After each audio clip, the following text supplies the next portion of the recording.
அவுது பில்லாஹி மினஷ் ஷைத்தானிர் ரஜீம். பிஸ்மில்லாஹிர் ரஹ்மானிர் ரஹீம். அன்பிற்குரியவர்களே, அஸ்ஸலாமு அலைக்கும் வரஹ்மத்துல்லாஹி வபரகாத்துஹு. ஒவ்வொரு ஞாயிற்றுக்கிழமையும் காலை 8 மணி முதல் 8:30 மணி வரை அஹ்மதியா முஸ்லீம் ஜமாத் வழங்கும் மாநபி ஸல்லல்லாஹு அலைஹி வஸல்லம் அவர்கள் தந்த உண்மை இஸ்லாம் என்ற இந்த நிகழ்ச்சியை நீங்கள் பார்த்து கொண்டிருக்கிறீர்கள். கடந்த நிகழ்ச்சியிலும் சரி, அதற்கு முந்தைய நிகழ்ச்சிகளிலும் சரி, காத்தமுன் நபியின் என்கின்ற சொல் தொடர்பாக நாம் விரிவான முறையில் விளக்கி வந்திருக்கிறோம். அஹ்மதியா முஸ்லிம் ஜமாத் ஹஜ்ரத் முஹம்மது நபி ஸல்லல்லாஹு அலைஹி வஸல்லம் அவர்களை காத்தமுன் நபியின் என்று முழுமையாக ஏற்றுக்கொள்கிறது. ஏனைய முஸ்லிம்களும் ஹஜ்ரத் ரசூலுல்லாஹ் ஸல்லல்லாஹு அலைஹி வஸல்லம் அவர்களை காத்தமுன் நபியின் என்று ஏற்றுக்கொள்கிறார்கள். ஆனால் காத்தமுன் நபியின் என்கின்ற இந்த சொல்லுக்கு பொருள் வழங்குவதில் வேறுபட்டு நிற்கிறார்கள். மற்ற உலமாக்கள் காத்தமுன் நபியின் என்கின்ற சொல்லுக்கு இறுதி நபி, கடைசி நபி, ரசூல் ஸல்லல்லாஹு அலைஹி வஸல்லம் அவர்களுக்கு பிறகு எந்த நபியும் வரமாட்டார்கள் என்று பொருள் கொடுக்கிறார்கள். ஆனால் அஹ்மதியா முஸ்லிம் ஜமாத் ஹஜ்ரத் ரசூல் ஸல்லல்லாஹு அலைஹி வஸல்லம் அவர்கள் முத்திரையான நபி, சிறந்த நபி என்று இந்த காத்தமுன் நபியின் என்கின்ற சொல்லுக்கு பொருள் கொடுக்கின்றார்கள். எனவே பொருள் கொடுப்பதில்தான் வேறுபட்டு நிற்கின்றோமே ஒழிய காத்தமுன் நபியின் என்பதில் உலக அனைத்திலும் இருக்கின்ற முஸ்லிம்கள் ஹஜ்ரத் ரசூல் ஸல்லல்லாஹு அலைஹி வஸல்லம் அவர்களை ஏற்றுக்கொண்டிருக்கிறார்கள். நாம் கடந்த நிகழ்ச்சியில் திருக்குர்ஆன் அடிப்படையிலும் ஹதீஸ்கள் அடிப்படையிலும் ஹஜ்ரத் ரசூல் ஸல்லல்லாஹு அலைஹி வஸல்லம் அவர்களை முழுமையாக பின்பற்றியதன் விளைவாக நபி தோன்றலாம் என்று நாம் குறிப்பிட்டிருந்தோம். ஹஜ்ரத் ரசூல் ஸல்லல்லாஹு அலைஹி வஸல்லம் அவர்களை முழுமையான முறையில் கீழ்ப்படிந்து அவருடைய அடிமையாக, அவருடைய தாசராக, அவர்களை பின்பற்றியதின் காரணமாக ஒருவர் நபியாக தோன்றலாம் என்பதை நாம் எடுத்து கூறியிருந்தோம். ஆனால் இன்றைய முஸ்லிம் ஆலிம்கள் ஹஜ்ரத் ரசூல் ஸல்லல்லாஹு அலைஹி வஸல்லம் அவர்கள் கடைசி நபி, இறுதி நபி, அவருக்கு பிறகு எந்த நபியும் தோன்ற மாட்டார்கள் என்று கூறுகின்ற அதே வேளையில் ஹஜ்ரத் ஈசா அலைஹிஸ்ஸலாம் அவர்கள் 2000 ஆண்டுகளாக விண்ணில் வாழ்ந்து கொண்டிருக்கிறார்கள். இஸ்ரவேல் சமுதாயத்திற்காக தோன்றிய அந்த ஈசா அலைஹிஸ்ஸலாம் அவர்கள் 2000 ஆண்டுகளாக விண்ணில் வாழ்ந்து கொண்டிருக்கிறார்கள். அந்த ஈசா அலைஹிஸ்ஸலாம் அவர்களே மீண்டும் வருவார்கள் என்று குறிப்பிட்டுக் கொண்டிருக்கிறார்கள். எனவே அவர்கள் கூறுவதற்கே அவர்கள் முரண்பட்டு கொண்டிருக்கிறார்கள். நம்முடைய இந்த நிகழ்ச்சியை பார்த்த பல சகோதரர்கள் பல கேள்விகளையும் கேட்டிருக்கிறார்கள். இமெயில்கள் மூலமாகவும், தொலைபேசி மூலமாகவும், கடிதங்கள் மூலமாகவும் பல கேள்விகளை கேட்டிருக்கிறார்கள். இந்த காத்தமுன் நபியின் என்கின்ற இந்த சொற்றொடர் தொடர்பாக பல சகோதரர்கள் பல கேள்விகளை நம் முன்னால் வைத்திருக்கிறார்கள். நல்ல எண்ணத்தோடு இந்த கேள்விகளை கேட்பதின் மூலமாக தெளிவு பெற வேண்டும் என்ற நோக்கத்தோடு பல சகோதரர்கள் கேள்வி கேட்டிருக்கிறார்கள். இப்போது நாம் அந்த கேள்விகளுக்கு செல்வோம். கேள்விகளை சகோதரர் முனவர் இப்ராஹிம் அவர்கள் இப்போது உங்கள் மத்தியில் கூறுவார்கள். அஸ்ஸலாமு அலைக்கும். சகோதரர் கேட்டிருக்காரு, இப்னு மாஜா என்ற ஹதீஸில் வருகின்றது, ஹஜரத் முஹம்மது முஸ்தபா ரசூலை கரீம் ஸல்லல்லாஹு அலைஹி வஸல்லம் அவர்கள் கூறியதாக, இப்ராஹிம் உயிரோடு இருந்தால் அவர் நபியாக இருப்பார் என்று ரசூலை கரீம் ஸல்லல்லாஹு அலைஹி வஸல்லம் சொன்னதாக வருது. இப்போ இந்த விஷயம் பார்த்தோம்னா நபிக்கு பின் நபி வரலாம் என்றுதான் வருது தெரியுது. ஆனால் மற்ற முல்லாக்கள் என்ன சொல்றாங்கன்னா, ரசூலை கரீம் ஸல்லல்லாஹு அலைஹி வஸல்லம் அவர்கள் இறுதி நபி, ஆகவே பாத்தீங்கன்னா அவரோட மகனும் உயிரோடு இருந்தால் நபியாக வருவார்னு சொல்றாங்களே, ஆனால் இப்பொழுது இறந்து விட்டார், அவர் இறுதி நபி என்ற காரணத்தினால் தான் அவர் இறந்து விட்டார்னு சொல்றாங்களே. அப்ப இந்த ஹதீஸனுடைய உண்மை நிலை என்ன என்பதை நீங்கள் விளக்க வேண்டும். இங்கு கேட்கப்பட்ட கேள்வி என்னவென்றால், இப்னு மாஜா கிதாபுல் ஜனாயிஸ் என்பதில் இந்த ஹதீஸ் இடம்பெற்றிருக்கின்றது. இந்த ஹதீஸை ஆதாரமாக வைத்து ஒரு கேள்வி கேட்கப்பட்டிருக்கின்றது. அதில் ஹஜ்ரத் ரசூலுல்லாஹ் ஸல்லல்லாஹு அலைஹி வஸல்லம் அவர்கள் கூறுகிறார்கள், லவ் ஆஷா இப்ராஹிமு லகான சித்தியகன் நபியா, அதாவது இப்ராஹிம் உயிரோடு இருந்தால் கண்டிப்பாக அவர் உண்மையான நபியாக இருப்பார் என்று இந்த ஹதீஸில் வருகின்றது. இந்த ஹதீஸை ஆதாரமாக வைத்து ஹாத்தம் நபீன் என்பதற்கு இறுதி நபி என்று தவறான பொருள் கொடுக்கக்கூடியவர்கள் என்ன விளக்கம் தர முற்படுகிறார்கள் என்றால், ஹஜ்ரத் ரசூலுல்லாஹ் ஸல்லல்லாஹு அலைஹி வஸல்லம் அவர்கள் கடைசி நபியாக இருக்கிறார்கள். எனவேதான் அல்லாஹ் அவருடைய மகன் இப்ராஹிம் அலைஹிஸ்ஸலாம் அவர்களை கூட எடுத்துக்கொண்டான், அதாவது மரணமடைய செய்து விட்டான் என்ற ஒரு தவறான பொருளை தருகிறார்கள். ஆனால் சகோதரர்களே, இங்கு அந்த ஹதீஸினுடைய வாக்கிய அமைப்பை பார்க்கும்போது ரசூல் ஸல்லல்லாஹு அலைஹி வஸல்லம் அவர்கள் அந்த இப்ராஹிம் கண்டிப்பாக நபியாக இருப்பார் என்றுதான் குறிப்பிட்டிருக்கிறார்கள். அதில் வருகிறது லவ் ஆஷ இப்ராஹிமோ, அதாவது இப்ராஹிம் உயிரோடு இருந்தால் லகானா, நிச்சயமாக அவர் இருந்திருப்பார், சித்தியகன் நபியா, உண்மையான நபியாக என்று கூறியிருக்கிறார்கள். இந்த ஆலிம்கள் கூறுவது போல ரசூல் ஸல்லல்லாஹு அலைஹி வஸல்லம் கடைசி நபி, எனவே அவர் இறந்து விட்டார் என்று சொன்னால் ரசூல் ஸல்லல்லாஹு அலைஹி வஸல்லம் எப்படி சொல்லியிருக்க வேண்டும்? லவ் ஆஷ இப்ராஹிமு லமாகான சித்தியகன் நபியா ஃபஇன்னி ஹாத்தமுல் அம்பியா என்று கூறியிருக்க வேண்டும்.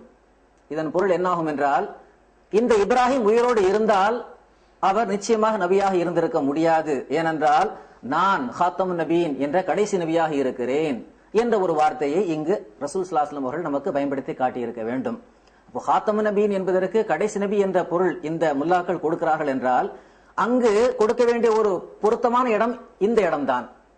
ரசூல் ஸல்லல்லாஹு அலைஹி வஸல்லம் அவர்கள் அப்படி சொல்லவில்லை, மாறாக சொல்கிறார்கள் லகான சித்தியகன் நபியா, நிச்சயமாக அவர் ஒரு உண்மை நபியாக இருப்பார் என்று கூறுகின்றார்கள். அடுத்து நாம் வரலாற்றை பார்க்கின்ற போது ஹஜ்ரத் இப்ராஹிம் அலைஹிஸ்ஸலாம் அவருடைய இந்த மரணம் ஏற்பட்டது ஹிஜ்ரி 9வது ஆண்டில். ஹிஜ்ரி 9வது ஆண்டில் தான் ஹஜ்ரத் ரசூல் ஸல்லல்லாஹு அலைஹி வஸல்லம் அவருடைய மகன் இப்ராஹிம் அவர்கள் இறக்கிறார்கள். ஆனால் ஹாத்தம் நபீன் என்ற இந்த ஆயத்து இறங்கியது ஹிஜ்ரி 5வது ஆண்டில் ஆகும். ஆக ஹாத்தமுன் நபியின், அதாவது நீர் கடைசி நபியாக இருக்கின்றீர் என்று இவர்கள் சொல்வது போல அந்த பொருள் கொடுப்போம் என்றால், அந்த வசனம் ஏற்கனவே 5இல் இறங்கி இருக்கிறது, ஹிஜ்ரி 5ஆம் ஆண்டில். ஆனால் ஹிஜ்ரி 9வது ஆண்டில் தான் ஹஜ்ரத் இப்ராஹிம் அவர்கள் இறக்கிறார்கள். எனவே கடைசி நபி என்று அர்த்தம் கொடுப்போம் என்றால் அது சரியானதாக இருக்கும் என்றால் இவர் நபியாக இருக்க மாட்டார் என்று சொல்லியிருக்க வேண்டும். அப்போ அந்த ஹாத்தம் நபிங்கிற வசனம் இறங்கினதுக்கு அப்புறம் தான் ரசூல் ஸல்லல்லாஹு அலைஹி வஸல்லம் அவர்கள் இந்த வார்த்தையை சொல்கிறார்கள், இவர் உயிரோடு இருந்தால் நிச்சயமாக இவர் உண்மை நபியாக இருப்பார் என்று கூறுகிறார்கள். அந்த ஹாத்தம் நபியின் என்ற அந்த வசனம் இறங்கிய பிறகு ரசூல் ஸல்லல்லாஹு அலைஹி வஸல்லம் அவர்கள் இந்த விளக்கத்தை நமக்கு தருகிறார்கள். அது மட்டுமல்ல சகோதரர்களே, நாம் எடுத்து வைக்கின்ற இந்த சான்றுக்கு இன்னொரு ஹதீஸ் ஆதாரத்தையும் நான் தருகிறோம். ரசூல் ஸல்லல்லாஹு அலைஹி வஸல்லம் அவர்கள் அந்த இப்ராஹிம் தன்னுடைய மகன் அவரை அடக்கம் செய்த பிறகு கூறியதாக வருகிறது, ஃபகால வல்லாஹி இன்னஹு நபியுன் இப்னு நபியின் என்று கூறியதாக நாம் பார்க்கின்றோம். இது வருகின்றது தாரிகுல் கபீர் லி இப்னு அசாக்கிர், இப்னு அசாக்கிர் எழுதிய தாரிகுல் கபீர் என்ற அந்த புத்தகத்தில் வருகின்றது. ரசூல் ஸல்லல்லாஹு அலைஹி வஸல்லம் அவர்கள் கூறினார்கள், இந்த இப்ராஹிம் என்னுடைய மகன், இவர் நபியும் நபியினுடைய மகனும் ஆவார் என்று சொன்னதாக வருகிறது. பாருங்கள், நபி ஆக இருக்கிறார் என்பதை ரசூல் ஸல்லல்லாஹு அலைஹி வஸல்லம் அவர்கள் உறுதிப்படுத்தி இருக்கிறார்கள். அவர் நபியாக ஆக முடியவில்லை என்றால் அதற்கு காரணம் அவர் உயிரோடு இல்லை என்பதுதானே தவிர மற்றபடி நுபுவத்துடைய வாசல் திறந்திருக்கிறது. அவர் உயிரோடு இருந்திருந்தால் நிச்சயமாக நபியாகத்தான் இருந்திருப்பார். நபியுடைய அந்தஸ்தை இறைவன் அவருக்கு வழங்கி இருக்கிறான், இன்றும் கூட அவர் நபியாகத்தான் இருக்கிறார் என்று அந்த கபரை நோக்கி ரசூல் ஸல்லல்லாஹு அலைஹி வஸல்லம் அவர்கள் சொன்னதாக இந்த ஹதீஸினுடைய இன்னும் விளக்க உரையை நாம் தெளிவாக தெரிந்து கொள்ள முடிகிறது.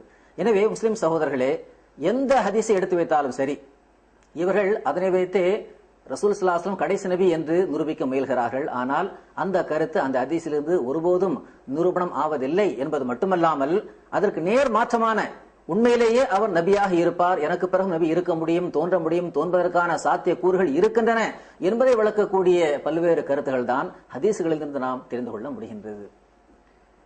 ஹாத்தமுன் நபியின் என்கின்ற இந்த வாக்கியம் இறங்கிய பிறகுதான் ஹஜ்ரத் இப்ராஹிம் அவர்கள் இறக்கிறார்கள்.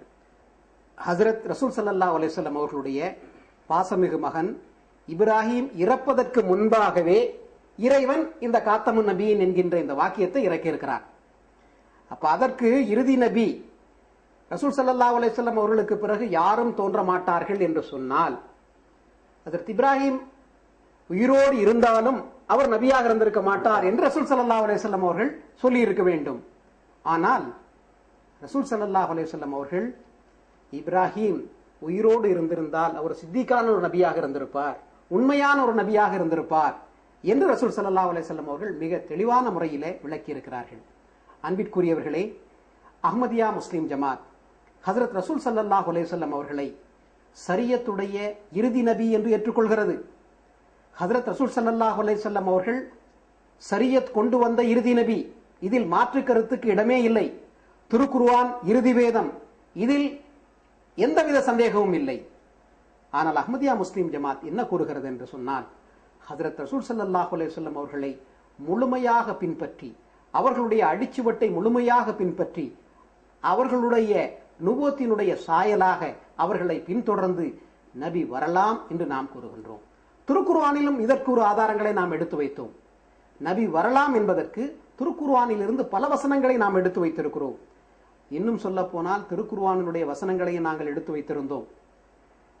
நபிக்கு பிறகு நபி வரக்கூடாது, வர முடியாது என்று சொல்லக்கூடாது, அவ்வாறு சொல்பவர்கள் வழி தவறியவர்கள் என்று இறைவன் திருக்குர்ஆனில் 40வது அதிகாரம் 35வது வசனத்தில் கூறியிருக்கின்றான். அது மட்டுமல்ல, திருக்குர்ஆனினுடைய 72வது அதிகாரம் 8வது வசனத்தையும் எடுத்து வைத்தோம். இந்த 2 வசனங்களிலும் அல்லாஹ் குறிப்பிட்டிருக்கிறார், நபிக்கு பிறகு நபி வர முடியாது என்று நீங்கள் சொல்லக்கூடாது என்று குறிப்பிட்டிருக்கிறார். இதை நாம் கடந்த நிகழ்ச்சியிலும் எடுத்து வைத்திருக்கிறோம். அது மட்டுமல்ல, நபி வரலாம் என்பதற்கு இறைவன் திருக்குர்ஆனில் பல வசனங்களை எடுத்து வைத்திருக்கிறார். நாம் அந்த வசனங்களை எல்லாம் எடுத்து வைத்திருக்கின்றோம். எனவே இறைவன் ஒரு நேமத்தை, ஒரு அருளை அவன் எப்போது எங்கு நாடுகிறானோ அதை அளிக்கக்கூடிய உரிமை பெற்றவனாக இருக்கிறான். இது அவனுடைய சுன்னத்துல்லா, அவனுடைய நடைமுறை. அவனுடைய நடைமுறையில் எந்த ஒரு மாற்றத்தையும் நீர் ஒருபோதும் காண மாட்டீர் என்று இறைவன் திருக்குர்ஆனிலே சொல்றான். அப்ப நபியை அனுப்புவது அல்லாஹ்வினுடைய நடைமுறை. அந்த நடைமுறையை அல்லாஹ் நிறுத்தி கொண்டான் என்பதற்கு திருக்குர்ஆனில் எந்த ஆதாரமும் இல்லை. நாம் சொல்வது ஹஜ்ரத் ரசூல் ஸல்லல்லாஹு அலைஹி வஸல்லம் என்கின்ற அந்த சிறந்த மகத்தான நபியை பின்பற்றி நபி வரலாம் என்று நாம் கூறுகின்றோம். ஆனால் இன்றைய முஸ்லீம்கள் ஹஜ்ரத் ரசூல் ஸல்லல்லாஹு அலைஹி வஸல்லம் அவர்களுக்கு எந்த தொடர்பும் இல்லாமல், ஹஜ்ரத் ரசூல் ஸல்லல்லாஹு அலைஹி வஸல்லம் அவர்களை சந்திக்காத, ரசூல் ஸல்லல்லாஹு அலைஹி வஸல்லம் அவர்களுக்கு முன் 600 ஆண்டுகளுக்கு முன் தோன்றிய ஹஜ்ரத் ஈசா அலைஹிஸ்ஸலாம் அவர்கள் இன்றளவும் உயிருடன் விண்ணில் வாழ்ந்து கொண்டிருக்கிறார், அவரே இறுதி காலத்தில் வருவார் என்று கூறிக்கொண்டிருக்கிறார்கள். ஆனால் நாம் ஹஜ்ரத் ரசூல் ஸல்லல்லாஹு அலைஹி வஸல்லம் அவர்களை முழுமையாக பின்பற்றியதன் காரணமாக எனக்கு இந்த பதவி கிடைத்திருக்கிறது என்று ஹஜ்ரத் மிர்சா குலாம் அஹ்மத் காதியானி அலைஹிஸ்ஸலாம் அவர்களுடைய வாதம். ஹஜ்ரத் ரசூல் ஸல்லல்லாஹு அலைஹி வஸல்லம் அவர்களை பின்பற்றவில்லை என்றால் என்னுடைய நற்செயல்கள் ஒரு மலை அளவு இருந்தாலும் நான் ஒரு பொருட்டாக இருந்திருக்க மாட்டேன் என்று ஹஜ்ரத் மிர்சா குலாம் அஹ்மத் காதியானி அலைஹிஸ்ஸலாம் அவர்கள் குறிப்பிட்டிருக்கிறார்கள்.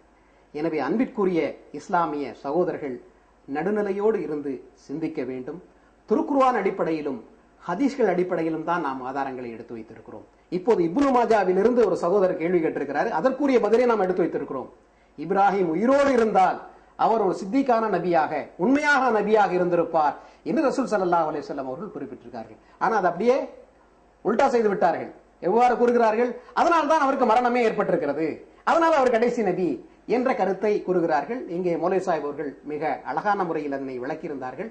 சகோதரர்கள் தெளிவுபட்டிருப்பார்கள். இன்னும் சில கேள்விகள் இருக்கிறது. இப்போ நாம் அந்த கேள்விகளுக்கும் செல்வோம். அடுத்த ஒரு கேள்வி, நீங்க தொடர்ந்து நபி கரீம் ஸல்லல்லாஹு அலைஹி வஸல்லம் ஹாத்தமுன் நபின்னா இறுதி நபி இல்ல, நபிக்கு பின் நபி வரலாம், அதுக்கு அந்த அர்த்தம் இல்லைன்னு சொல்லி ரொம்ப சொல்லிட்டு வரீங்க. ஆனா இங்க முல்லாக்கள் காலங்காலமாக ஒரு பலமான ஒரு ஹதீஸ் எடுத்து வைக்கிறாங்க. அதாவது லா நபிய பாதி, எனக்கு பிறகு நபி இல்லை என்கின்ற ஒரு பலமா எடுத்து வைக்கிறாங்க.